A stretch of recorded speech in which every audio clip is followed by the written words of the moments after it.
오늘 우리 말씀을 통해서 생명 연합의 능력이라는 제목으로 함께 말씀으로 또 하나님의 은혜를 함께 나누도록 하겠습니다. 오늘 우리가 함께 읽은 이 시편 133편은 연합을 주제로 한 시입니다. 이 시를 쓴 다윗은 마음과 뜻이 일치되지 못해서 지독한 분열로 말미암는 시기와 질투 그리고 증오 때문에 큰 고통을 당했던 사람입니다. 자신의 주군으로 모셨던 사울 왕이 분열된 마음으로 자신을 시기하고 질투해서 죽이려고까지 했기 때문에 그렇습니다.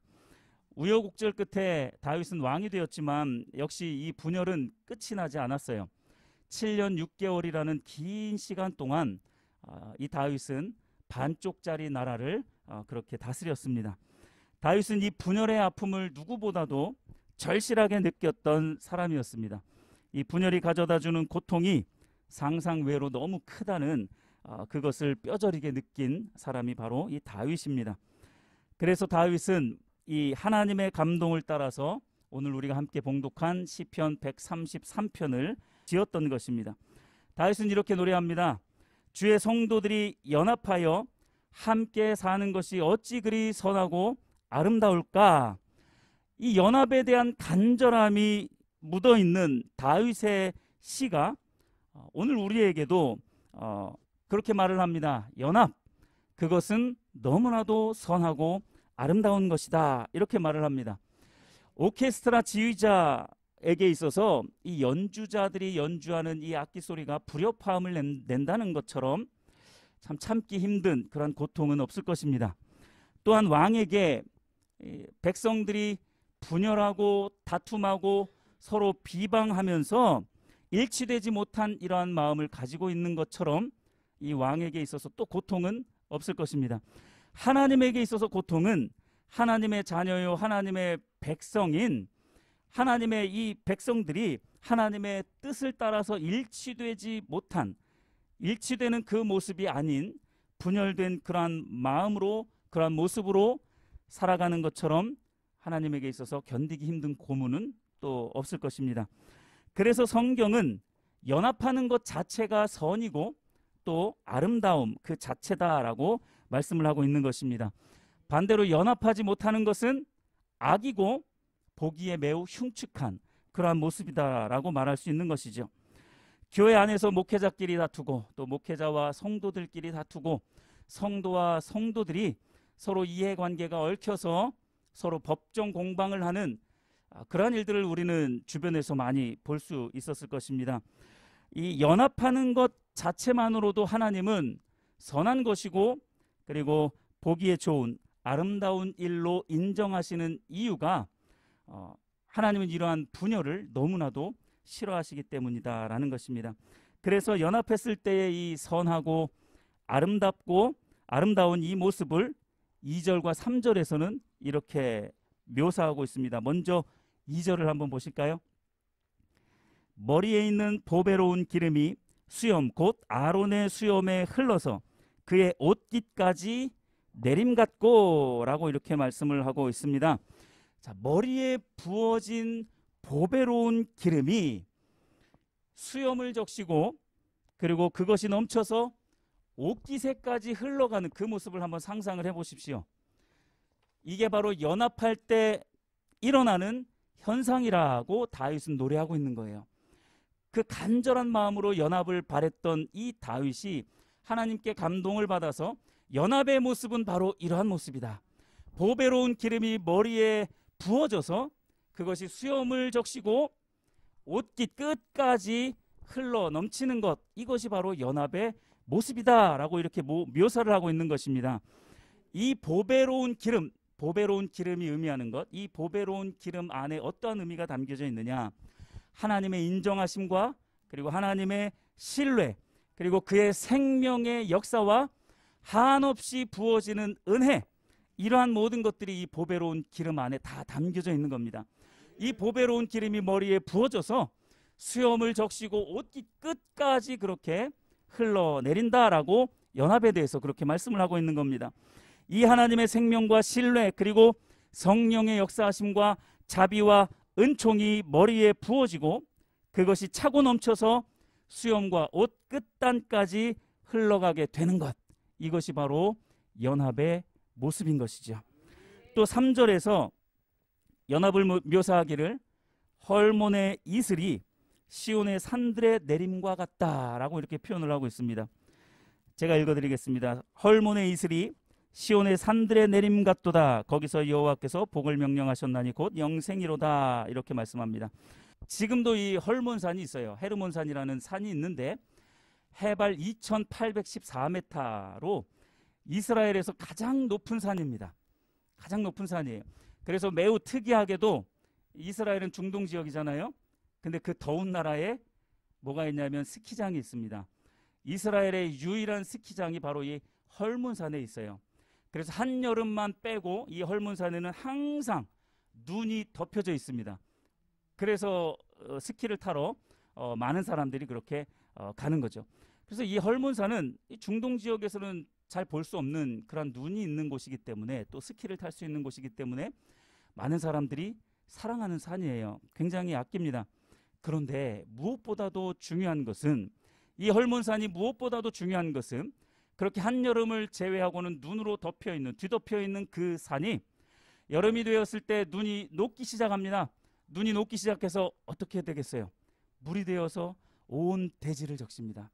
바위를 적시고 흙을 적시고 풀과 나무를 자라게 하고 동물과 사람들이 살아갈 수 있는 터전이 되어지게 만드는 거죠. 이게 헐몬산의 중요한 의미가 있는 것입니다. 생명의 근원이 되는, 마치 생명의 근원이 되는 이 산이 바로 이 헐몬산이에요. 근데 그 헐몬에서 이슬이 모든 시온의 산들, 하나님의 산, 다윗산, 그러한 다윗성과 같은 그러한 하나님의 산들의 내림 같도다라고 말씀을 하고 있는 것입니다. 다윗은 생명의 물이 흘러서 대지를 적시고 풀과 나무 그리고 동물들, 사람들에게까지 그러한 생명을 전하는 것, 이것을 보고 연합이라고 묘사를 하고 있는 거예요. 다윗이 얼마나 이 연합에 대해서 목말랐으면, 얼마나 이 다윗이 연합에 대해서 목말라 했으면 물론 하나님이 감동을 주셔서 이러한 고백을 하게 된 것이겠죠. 도대체 형제가 연합하여 동거한다는 그 의미가 무엇이길래 다윗은 이처럼 놀랍도록 고백을 하고 있느냐라는 것입니다. 그래서 오늘 본격적으로 이 연합이 무슨 의미가 있는지 네 가지로 같이 살펴보려고 합니다. 첫 번째, 연합은 하나님의 본성입니다. 연합은 하나님의 본성입니다. 성부, 성자, 성령, 하나님은 한 하나님이십니다. 세 분이시지만 한 분으로 존재하시는 거예요. 삼위일체라고 말을 하죠. 위로, 그러니까 우리가 1위, 2위, 3위 이렇게 말을 하니까 등수처럼 생각을 하는데 누가 높고 누가 낮고가 아니라 위, 자리예요. 자리. 그저 자리가 세 자리로 있으신 거예요. 아주 독특하게 완벽하게 구별되어지는 세 자리로 있으시지만 이분들은 한 분이다. 이것은 우리의 사람의 지혜로는 이해가 안 됩니다. 이해를 하려고 해도 안 돼요. 어떻게 셋이 하나냐? 이거는 말이 안 되는 겁니다. 그래서 이 삼위일체 교리는 하나님께서 존재하시는 매우 독특한 존재 방식입니다. 하나님만이 이렇게 존재하실 수 있는 거예요. 그렇기 때문에 우리는 이해하기는 어렵지만 받아들이는 거죠. 믿음으로 받아들이는 것입니다. 어쨌든 이 연합은 성부, 성자, 성령 하나님의 존재 방식인 것처럼 이 연합은 하나님의 본성입니다.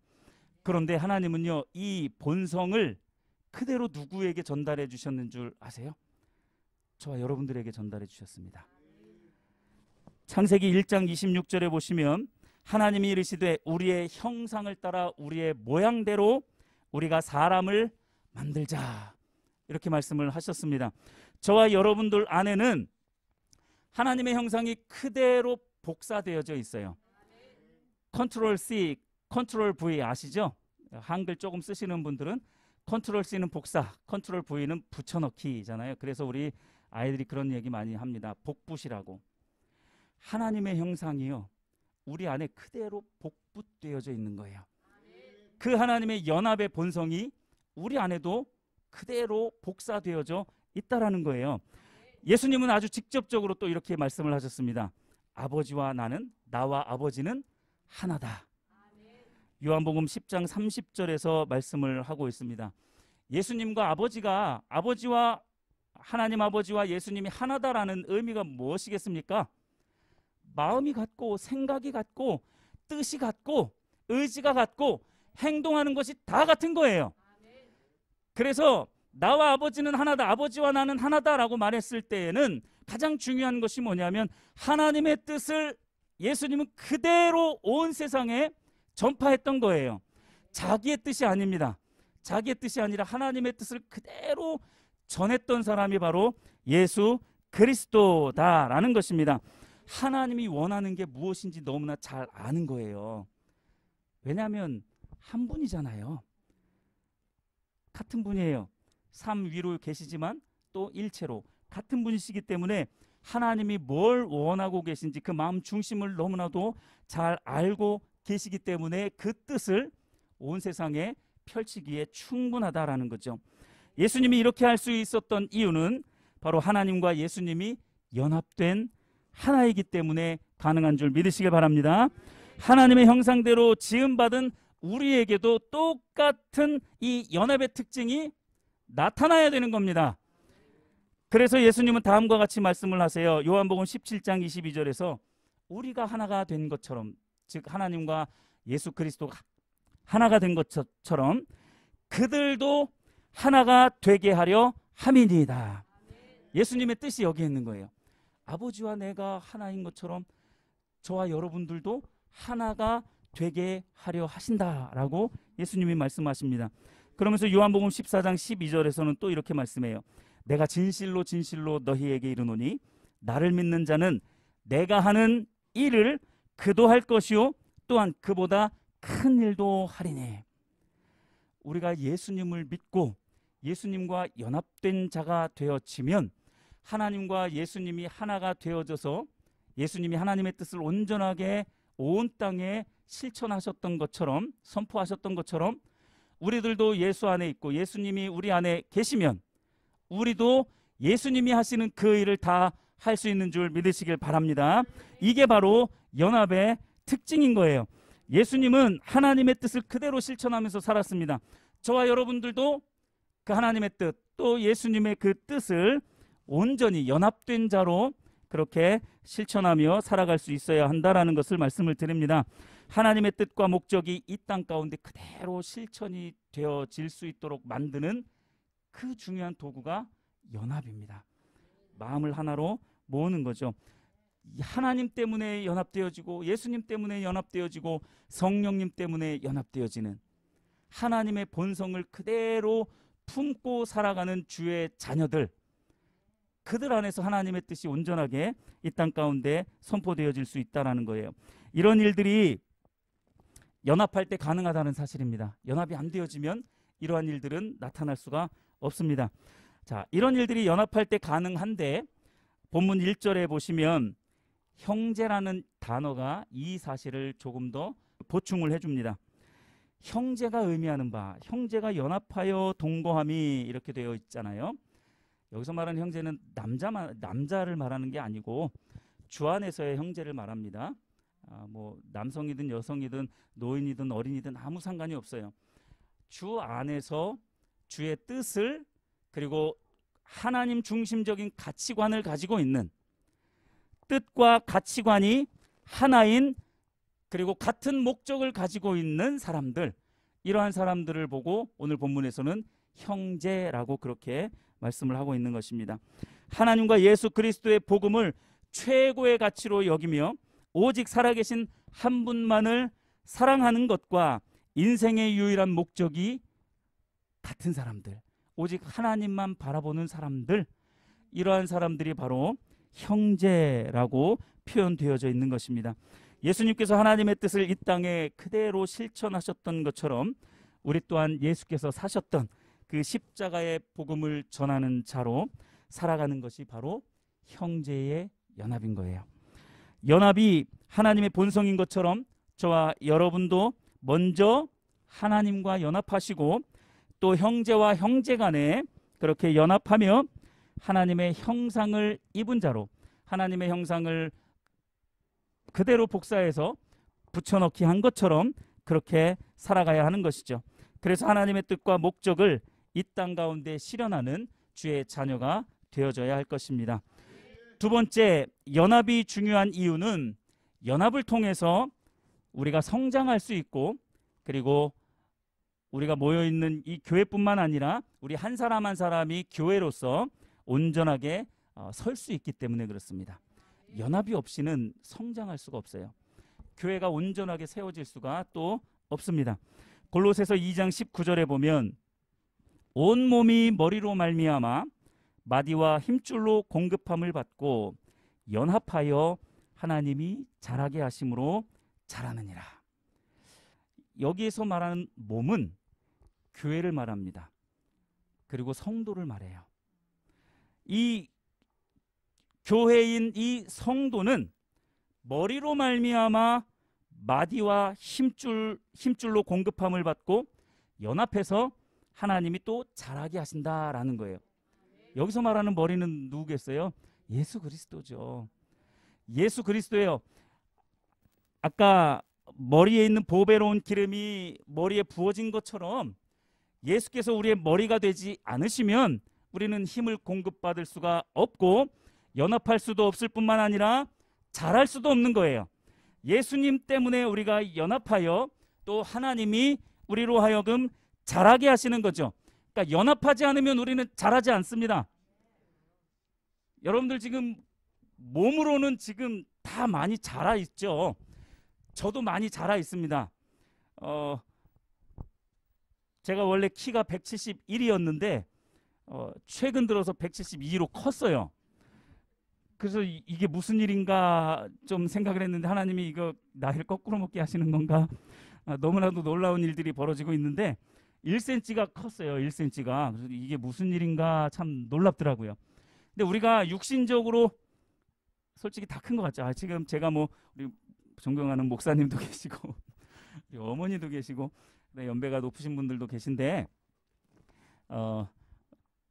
우리가 육체적으로는 많이 큰 것 같고 다 큰 것 같지만 우리가 예수 안에서 제대로 연합되어져 있지 않으면 하나님께서 자라게 하지 않으시면 우리의 영은요 아직 갓난아이와 같이 응애응애하고 있는 사람과 똑같은 것입니다.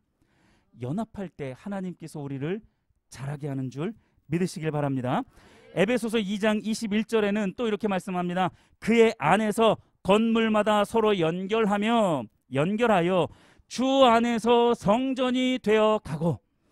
자, 여러분, 그의 안에서, 역시 예수 그리스도 안에서라는 말이에요.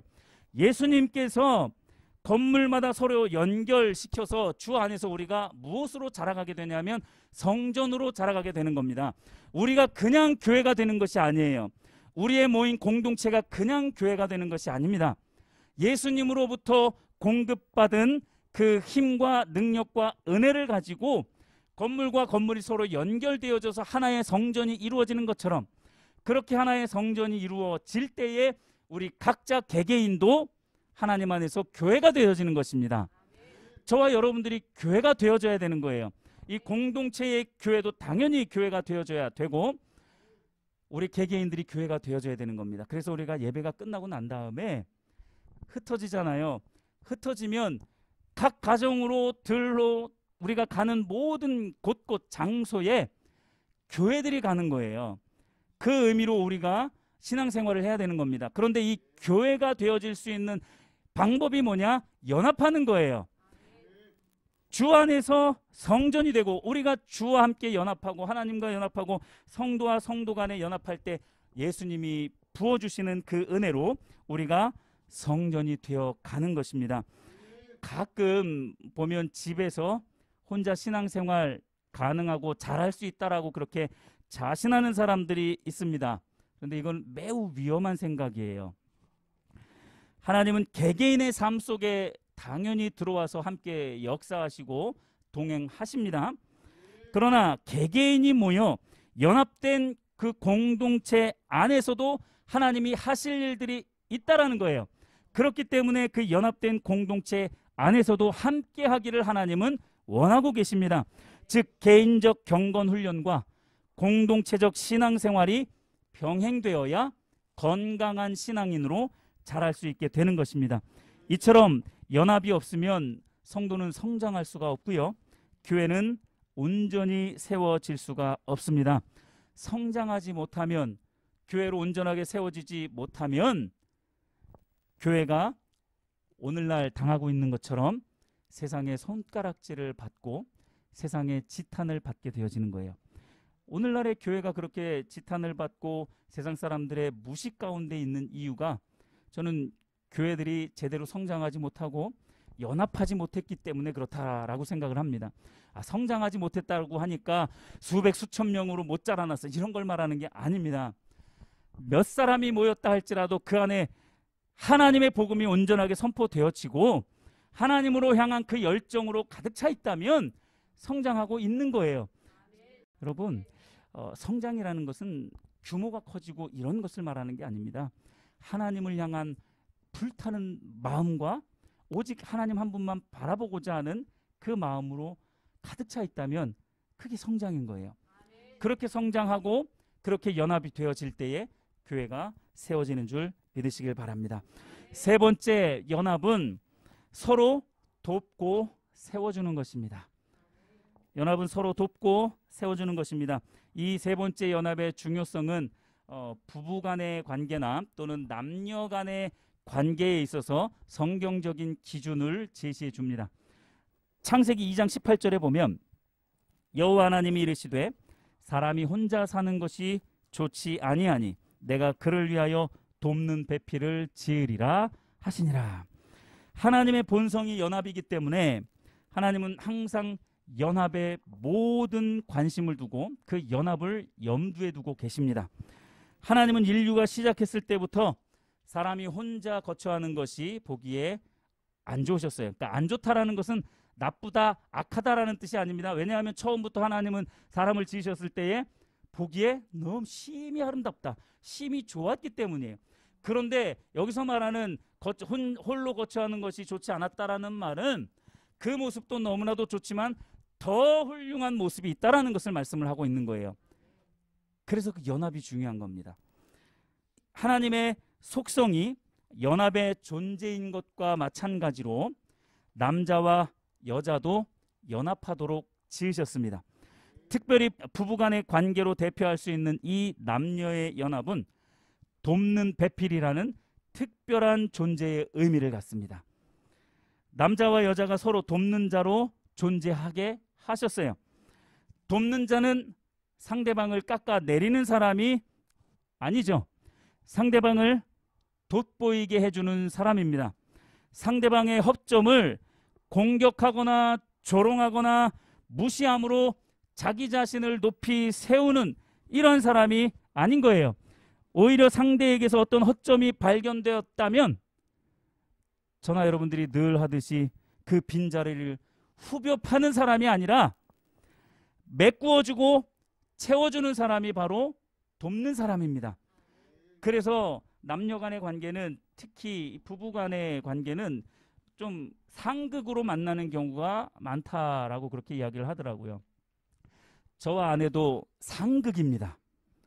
네, 완전 상극입니다. 네, 근데 이제 살아가면서 서로 보충이 되었어요. 저에게 부족한 부분이 메꾸어지고 조금씩 메꾸어지고, 아직도 한참 모자라지만 또 아내에게 있어서 부족한 부분들이 조금씩 메꾸어집니다. 아직도 그런 부분들에 있어서 약간의 안 맞는 부분들이 또 있기도 해요. 근데 여러분, 그게 바로 연합해가는 과정인 거예요. 상극으로 만날 때에 서로 보충해주고 서로 채워줄 수 있는 거지, 비슷비슷한 사람끼리, 느릿느릿한 사람끼리 같이 여보, 네 여보, 서로 그냥 그렇게 가고 있으면 아무것도 보충받을 수가 없어요. 한 사람이 느릿느릿하면 한 사람은 빠릿빠릿하고, 왜 당신이 이렇게 느려? 왜 당신이 이렇게 빨라? 이게 아니라 느린 사람은 빠른 걸 좀 본받고 빠른 사람은 느린 걸 좀 본받고, 느림의 미학도 있잖아요. 그러니까 이런 여러 가지 것들을 서로 보충해주는 사람들이 바로 돕는 자예요. 이게 연합할 때 나타날 수 있는 것입니다. 그래서 오스카 탐슨 목사님, 관계전도라는 책을 쓰신, 그 외에도 많은 책을 쓰셨지만, 오스카 탐슨 목사님은 사랑을 정의하기를 상대방의 필요를 채워주는 것이라고 그렇게 정의를 했습니다. 여기에서 말하는 필요란 우리가 일반적으로 생각하는 그러한 1차원적인 필요의 개념보다 훨씬 더 고상하고 더 광범위한 의미를 갖습니다. 물질적인 필요, 감정적인 필요, 정신적이고 심리적인 필요, 거기다가 영적인 필요까지 망라하는 것이 바로 이것이에요. 사랑은 상대방의 필요를 채워주는 것. 남편이 또는 아내가 마음에 안 들고 너무 미치도록 밉고 꼴보기 싫을 때 상대방의 필요를 보는 것이 진정한 사랑인 거예요. 저도 이 부분이 잘 안 될 때가 있습니다. 감정이 고조되었을 때, 싸울 때, 감정이 막 상했을 때, 기분이 상했을 때, 마음이 안정이 안 될 때, 그래도 이제 이러한 부분들에 대해서 또 하나님께서 주신 감동들도 있고 또 성경 공부를 통해서 깨달은 부분들도 있어서 그렇게 감정이 안정이 안 되고 막 고조되었을 때에 그래도 상대방의 필요는 깨달아져요. 아, 이때는 내가 한 걸음 물러서야 되는구나. 이때는 내가 들어줘야 되는구나. 아, 이때는 내가 나의 잘못을 시인해야 되는구나. 이러한 상대방의 필요는 느껴져요. 근데 그게 잘 될까요? 실제로는 그 필요까지는 깨달아지는데 잘은 안 돼요. 조금씩 그 부분도 이게 조금씩 더 선명해지다 보면 이제 실제로 그렇게 실천할 수도 있는 그러한 횟수가 더 많아지지 않을까 생각을 합니다. 여러분들은 혹시 열심히 부부싸움 하다가 상대방의 필요가 혹시 보인 적이 있으세요? 막 다투고 있는데 때로는 서로를 막 공격하고 있는데 지금 저 사람이 뭐가 필요할까? 나의 인내가 필요할까? 나의 인정이 필요할까? 나의 존중이 필요할까? 나의 양보가 필요할까? 여러분, 이게 상대방의 필요를 채우는 것입니다. 이게 돕는 자예요. 부부와의 관계는 이래야 되는 겁니다. 이게 하나님이 부부를 세우신 목적이에요. 연합의 목적입니다. 서로를 헐뜯고 깎아내리고 내가 서려고 하는 게 아니라, 여러분, 부부간의 관계에도 그런 게 있어요. 내 의견 앞세우려고 하는 거, 이게 상대방 깎아내리는 거예요. 내가 하려고 하는 거죠. 근데 이러한 관계 속에는 하나님의 이 연합의 의미가 담겨져 있지 않다라는 것을 아시기를 바랍니다. 네 번째, 연합은 그리스도를 알게 하기 때문에 중요한 것입니다. 골로새서 2장 2절에 보면 이는 그들로 마음의 위안을 받고 사랑 안에서 연합하여 확실한 이해의 모든 풍성함과 하나님의 비밀인 그리스도를 깨닫게 하려 함이니. 아멘. 우리가 사랑 안에서 연합하게 되면 예수 그리스도를 진정으로 알게 됩니다. 연합하지 않으면 예수 그리스도를 제대로 알지 못하게 되는 거예요. 왜 우리가 그동안 예수 그리스도, 십자가에 달려 돌아가신 예수 그리스도, 도대체 많이 듣기는 했는데 십자가의 복음, 십자가는 많이 들었는데 그 의미가 도대체 뭔지 깨달아지지 않고 안 믿어지는 이유가 한편으로는 여기 있습니다. 우리가 사랑으로 연합되어지지 못했기 때문에, 우리끼리 서로 마음을 맞추지 못했기 때문에, 이런 말이 아니고요. 그것도 당연히 한 부분은 있지만 우리가 하나님과 연합되지, 우리가 첫 번째 하나님의 본성이 있잖아요. 하나님과 연합되지 못하고 예수님과 연합되지 못하고 성령님과 연합되지 못했기 때문에, 그분의 뜻이 내 삶의 유일한 목적이 되지 못했기 때문에, 하나님 사랑하는 것이 내 인생의 유일한 목적이 되어지지 못했기 때문에 예수 그리스도를 깨달아 알지 못하게 되는 것입니다. 왜 예수 그리스도를 하나님의 비밀이라고 말씀을 하고 있겠습니까? 예수 그리스도 안에 아무나 발견할 수 없는 보배로운 보석이 감추어져 있는 줄 믿으시길 바랍니다. 그래서 하나님의 비밀이라고 말하고 있는 거예요. 그러니까 이거는 쉽게 발견할 수 있는 건 사실 아닙니다. 또 한편으로는 하나님의 은혜가 확 부어지면 너무도 쉽게 또 발견이 되어지기도 하지만요. 예수 안에 참된 지혜와 지식, 그리고 영원한 생명이 감추어져 있습니다. 우리가 지금 이 비밀을 발견해가는 과정 가운데 있는 거예요. 이 과정을 잘 수행하게 되면 이 보화를 우리는 캐낼 수 있는 거예요. 이 보화를 캐내어서 나의 소유로 삼을 수 있게 되지만, 우리가 이 작업을 제대로 하지 못하면 예수 그리스도 안에 숨겨져 있는 그 보화를 우리는 캐낼 수가 없게 되어지는 것입니다. 연합을 통해서 그리스도 안에 감추어져 있는 보화를 깨닫고 캐내어서 소유하게 되기를 예수님의 이름으로 축복합니다. 마지막 시편 133편 3절 끝부분을 읽어드리고 말씀을 정리하도록 하겠습니다. 133편 3절 중간 부분부터 보시면, 거기서 여호와께서 복을 명령하셨나니 곧 영생이로다. 아멘. 자, 여러분 잘 한번 보십시오. 하나님이 영원한 생명을 지금 쏟아 붓고 있는 거예요. 이 영원한 생명을 막, 이 복을 쏟아 붓고 있는데 이거를 막 피해 다니는 사람들이 있어요. 받기 싫어하는 사람들이 있어요. 생명인데 이 생에서의 생명으로만 만족하면서 살아가는 그런 경우라고 볼 수 있는 거죠. 영원한 복을 주시고자 하나님은 너무나도 간절하게 그 마음을 지금 이렇게 말씀을 하고 있는 겁니다. 영생의 복을 부어주시는 그 장소가 어디예요? 여기 보니까 거기서라고 말하고 있잖아요. 거기서가 어디입니까? 연합하는 자리예요. 1절부터 이렇게 쭉 보시면 거기는 바로 연합하는 자리입니다. 하나님과 연합이 되어지고 예수님과 성령님과 연합이 되어지고 성도와 성도 간의 마음이 맞아지고 하나님의 뜻으로, 하나님 중심으로, 오직 하나님 중심적인 그 가치관으로 성도들이 마음이 모여진 그곳이 바로 하나님께서 복을 풍성하게 내려주는 그곳이다라는 것입니다. 거기서 하나님의 영생의 복이 쏟아지는 거예요.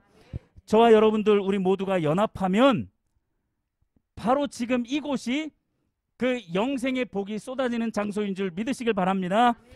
여러분들의 가정, 그리고 부부간의 관계, 부모와 자녀와의 관계, 그 안에 하나님으로 말미암는 이 연합이 일어날 때에 이 영생의 복이 쏟아지는 줄 믿으시길 바랍니다.